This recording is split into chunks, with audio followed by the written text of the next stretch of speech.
Are you ready, Madam Vice President? Lejla id-dibattitu wiċċ imwiċċ li d-dinja tistenna. Il-poplu Amerikan irid li Kamala Harris u Donald Trump isarfu r-retorika ta' klimhom fatti. Ma jridux drama żejda u batti bekki iżda viżjoni li tihom għażla bejn Kamala Harris, il-Viċi President attwali mill-Kamp Demokratiku, jew Donald Trump, Repubblikanu u ex-President, u li ma tantx jomod klimu. She destroys everything she touches, and if she wins, your finances and your country will never recover. You're never going to recover. F'Pennsylvania, Harris kienet mistoqsija dwar il-messaġġ li trid tgħaddi lil Trump. What's the one thing you want to really get across to him?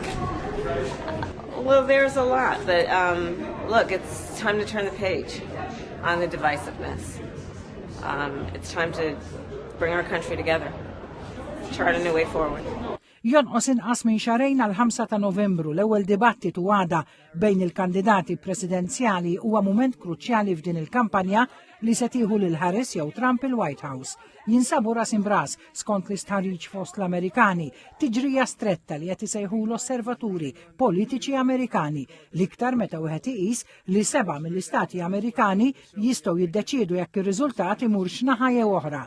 U allura huma se jħollu jorbtu min se jmexxi lill-Istati Uniti għal 4 snin li ġejjin.